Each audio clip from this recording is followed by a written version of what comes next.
Hello everyone, welcome to my channel learn with me. आज की इस क्लास में हम इंटरपोलेशन के बारे में डिस्कस करेंगे, ये क्या होता है, और उसी के साथ साथ हम एक इंटरपोलेशन के एक न्यूटन फॉरवर्ड डिस्कस करेंगे। होते तो इंटरपोलेशन में न्यूटन फॉरवर्ड इंटरपोलेशन है, न्यूटन बैकवर्ड इंटरपोलेशन है, बेसिल से स्प्रिलिंग है, तो ये चार है, लेकिन हम अभी फिलहाल न्यूटन फॉरवर्ड के बारे में पढ़ेंगे। तो उससे पहले पढ़ने से पहले ये पता होना चाहिए हमें इंटरपोलेशन होता क्या है। इंटरपोलेशन कुछ भी नहीं है, जो हमें एक इसको ऐसे समझो, जो भी हमें डेटा गिवन होता है हमारा, उस डेटा में मान लो कोई डेटा हमें गिवन है, ये हमारा कोई ईयर है, ठीक है। ये ईयर है, मान लो यहाँ 1990 है, ठीक है ना, 1993 है, या 1996 है, और ये 1998 है, ठीक है ना। और यहाँ हमारी पॉपुलेशन है यहाँ मान लो 30 मिलियन है, या 50 मिलियन हो गई, या 70 मिलियन हो गई, और यहाँ 1 बिलियन हो गई, ठीक है ना। तो जैसे जैसे ईयर बढ़ता जा रहा है पॉपुलेशन में बढ़ती जा रही है, लेकिन यह इंटरपोलेशन कैसे यूज होगा वो मैं बताऊंगा। अब मुझसे ये कह रहा है कोई, ये तो क्या है, इनमें 3 साल के बाद ही तो डिफरेंस बता रहे हैं, यहाँ 3 साल का, यहाँ 3 साल बाद हमें पॉपुलेशन बता रहा है। अगर मुझसे ये कोई कहे कि बताओ 1992 में कितनी होगी, या 1994 में कितनी होगी, या 1997 में कितनी होगी पॉपुलेशन, तो इस वैल्यू या इस डेटा की हेल्प से मुझे जो ये वैल्यू मुझे फाइंड करने के लिए कहेगा, इसकी मैं एस्टिमेटेड वैल्यू फाइंड करूंगा इनकी हेल्प से, ठीक है ना। जो मुझे इस ईयर में जो पॉपुलेशन निकालनी होगी, वो मैं इनकी हेल्प से एस्टिमेटेड पॉपुलेशन फाइंड कर लूंगा कि हाँ उस ईयर में कितनी पॉपुलेशन रही होगी। एग्जैक्ट नहीं होगी, लेकिन एक एस्टिमेटेड वैल्यू या एस्टिमेटेड पॉपुलेशन मुझे पता लग जाएगी। तो ये चीज हमारा इंटरपोलेशन होता है। अब उसी में न्यूटन फॉरवर्ड क्या होता है। न्यूटन फॉरवर्ड करने से पहले उसका फॉर्मूला है हमारा, पहले फॉर्मूला लिखना, उसके बारे में उसको डिस्कस करेंगे, और जब मैं उसको क्वेश्चन कराऊंगा तो सब उसको क्लियर हो जाएगा, ठीक है ना। तो y इज इक्वल टू, हमें y फाइंड करना होता है, ये हमारा y ही होता है कि हमें उस वैल्यू पर ये वैल्यू फाइंड करो। तो y नॉट होता है, कभी कभी यहाँ पर एफ एक्स भी कह देते हैं, ठीक है ना। एफ एक्स वो क्या होगा वो मैं बताऊंगा, f x plus p delta y naught. अब ये पी और डेल्टा वाई नॉट क्या है उसको भी मैं बताऊंगा, प्लस अब ये सिर्फ फॉर्मूला है, इसको सिर्फ फॉर्मूला समझो, p -1 divided by 2 factorial delta square y naught. और ये नीचे 1 फैक्टोरियल होता है, तो 1 फैक्टोरियल लिखते नहीं है, वैल्यू ही 1 आती है, तो इसलिए हम उसको लिखते नहीं है। Plus p-1 p-2 divided by 3 factorial delta cube y naught, plus p-1 p-2 p-3 divided by 4 factorial, और मल्टीप्लाई में हो जाएगा ये डेल्टा 4 वाई नॉट, ठीक है ना। और प्लस में ये चलता रहेगा। हमें नॉर्मली क्या है, 4 तक चलता है या 3 तक चलता है, 3 के बाद से मतलब वैल्यूज 0 हो जाती है, ठीक है ना। अब मेरा ये चीज क्या है, ये चीज क्या है, पी सबसे पहले समझो क्या है। पी हमारा क्या है, पी हमारा मिड वैल्यू निकालने के लिए होता था, कि जैसे कोई हमें 2 वैल्यू फाइंड करने, जैसे ये है। अब मुझे कह रहा है 1992 पे फाइंड करो, ठीक है ना। अब 1992 किन के बीच में आएगा, इस दोनों के बीच में तो आएगा, लेकिन 1992 लेने से पहले मुझे बेस वैल्यू भी तो चाहिए, कि हाँ बेस वैल्यू लो, यहां से लेके यहाँ तक 1992 होगा, तो मेरी बेस वैल्यू हो जाएगी, ठीक है ना। अब जब बेस वैल्यू हो जाएगी तो मेरा एक्स नॉट कहलाएगा ये, ठीक है ना। एक्स नॉट मेरा क्या कहलाएगा, 1990 कहलाया जाएगा। अब मुझे जिस पे निकालनी है वो ये है, उसको हम एक्स कहेंगे, 1992 हो जाएगा मेरा, ठीक है ना। मेरे को एक बेस वैल्यू चाहिए, नहीं कि इनिशियल वैल्यू चाहिए मुझे, वो मैंने 1990 ले ली, और जिस पे वैल्यू पे मुझे फाइंड करने के लिए कह रहा है मैंने वो वैल्यू ले ली, और डिवाइडेड बाय और एच होता है, सॉरी एच होता है इनका डिफरेंस, यानी कि इन दोनों में कितना डिफरेंस है, 93 का डिफरेंस है, 1990, यानी कि इसमें से इसको माइनस कर दो तो 3 आएगा, इसमें से इसको माइनस कर दो, डिफरेंस तो निकालना 3, तो P आता है हमारा x minus x not divided by H, ठीक है ना। ये हमारा P इस तरीके से हमारा P निकलता है, ठीक है ना। अब P समझ में आ गया है। अब y नॉट क्या है, डेल्टा y नॉट क्या है, इसको हम एक क्वेश्चन के थ्रू समझेंगे। तो ये हमारा क्वेश्चन है, क्वेश्चन में हमें हमेशा टेबल गिवन होगी, टेबल न्यूटन फॉरवर्ड में हमें टेबल गिवन होगी और नीचे रहेगा obtain the value of f x at x is equal to 1.5 using Newton's forward. ठीक है ना।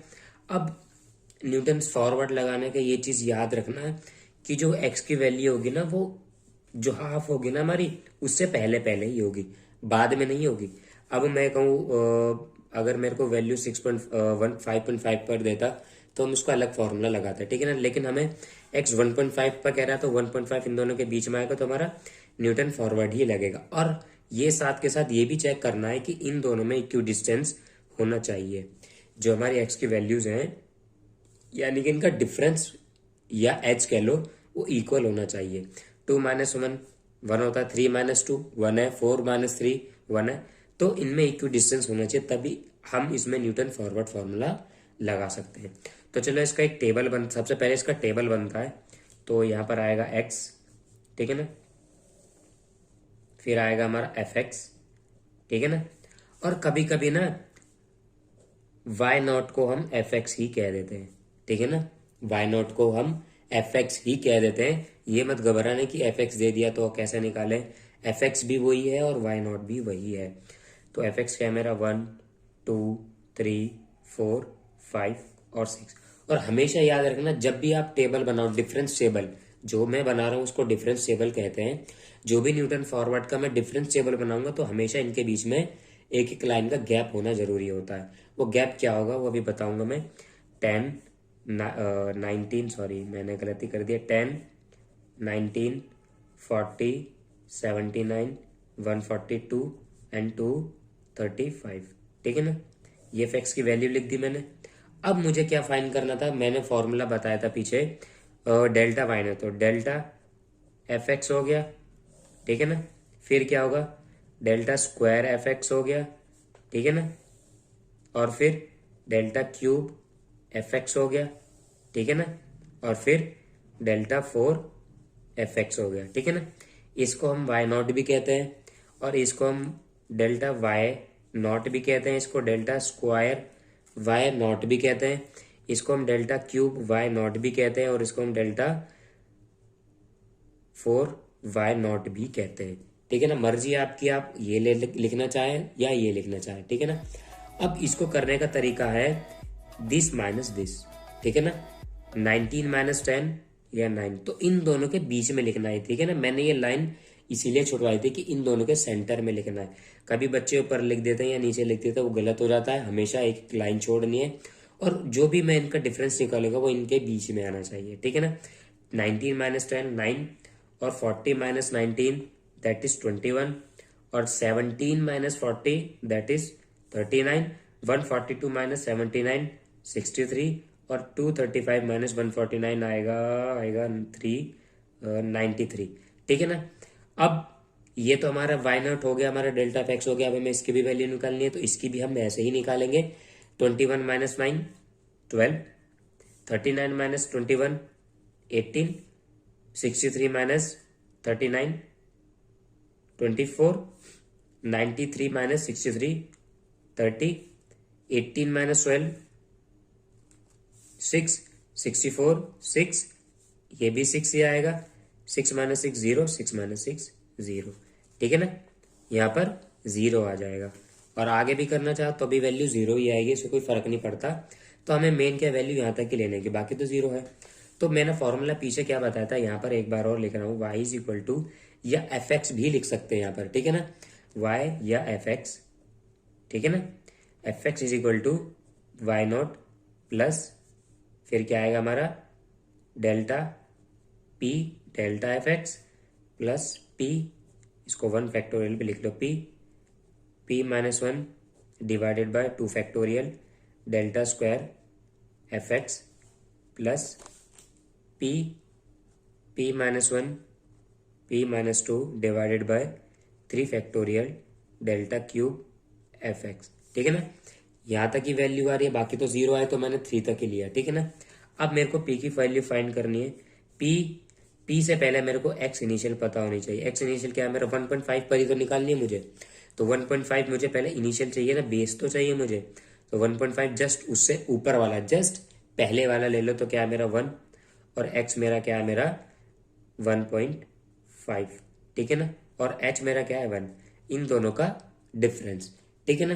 तो p क्या होगा x minus x not divided by h, तो 1.5 माइनस 1 डिवाइडेड बाय 1, तो दैट इज 0.5, p मेरा क्या आ गया 0.5।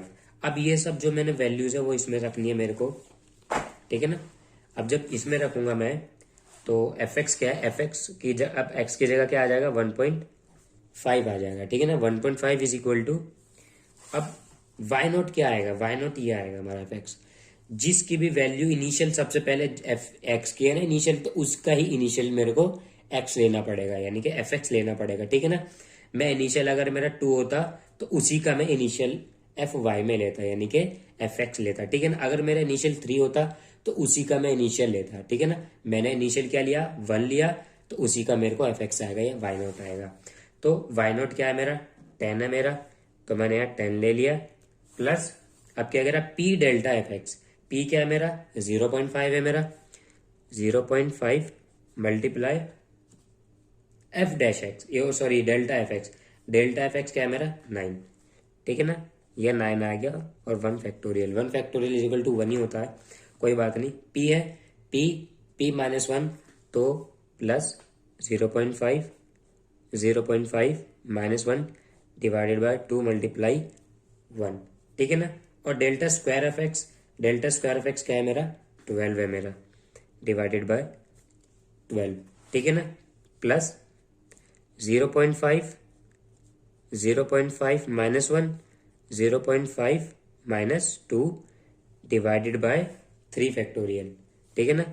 3 मल्टीप्लाई 2 मल्टीप्लाई 1, और इसके मल्टीप्लाई में क्या आएगा, इसके मल्टीप्लाई में आएगा डेल्टा क्यूब, और डेल्टा क्यूब एफ एक्स क्या है मेरा 6, ठीक है ना, ये मेरा 6 है। इतना करने के बाद से मैं ये values 10 is equal to 10 plus 0.5 multiply 9, ये नीचे 1 ऐसे रहेगा, प्लस 0.5 माइनस 1, 2 से ये यहाँ 6 आएगा, multiply 6 plus 0.5 minus 1, 0.5 minus 2 divided by 3 to 6 divided by 6, तो इस 6 से ये 6 कैंसिल हो गया, ठीक है ना। अब इस सबको पूरे को हम क्या करेंगे, कैलकुलेटर के हेल्प से करेंगे, क्योंकि जरा सी भी अगर मिस्टेक होगी ना तो पूरा क्वेश्चन गलत हो जाएगा। तो कैलकुलेटर अलाउड होता है हमारा, इस न्यूमेरिकल में हमारा कैलकुलेशन होती है, हमारी काफी हैवी कैलकुलेशन होती है, तो इसमें हमारा कैलकुलेटर अलाउड होता है। तो ये सब कैलकुलेट करने के बाद हमारी वैल्यूज आती है 13.375, ठीक है ना, ये हमारी वैल्यू है। और ये जो हमारी वैल्यू आई है, इस वैल्यू को हम चेक किस तरीके से करेंगे, ठीक है या नहीं है।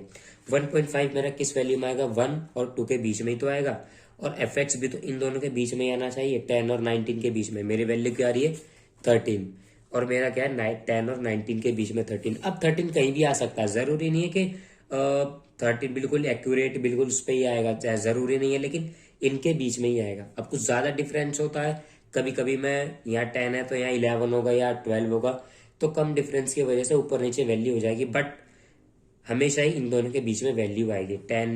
10 से बड़ी भी आ जाएगी, 19 से जस्ट छोटी भी आ जाएगी, ठीक है ना। अब कुछ बच्चे क्या करते हैं, कैलकुलेट तो करते हैं, उनसे कैलकुलेशन गलत हो जाती है, तो यह 13 की जगह यहाँ पर मैं ब्रैकेट में लिख रहा हूँ, कभी इसको ये आंसर नहीं है, यहाँ आ जाएगा 19 पॉइंट कुछ आ जाएगा, जो कि 19 से बड़ा है, तो 19 इन दोनों में वैल्यू आ रहा है, लेकिन हमसे तो वो पूछा ही नहीं, हमसे तो 1.5 के पीछे पूछा है ना, तो 1.5 इन दोनों के बीच में है, तो इन दोनों के बीच में ही तो वैल्यू आनी चाहिए एफ एक्स की, तो मेरी इन दोनों के बीच में आएगी। तो हमेशा ध्यान से करना कैलकुलेशन, गलत मत करना, बहुत ही आसान है।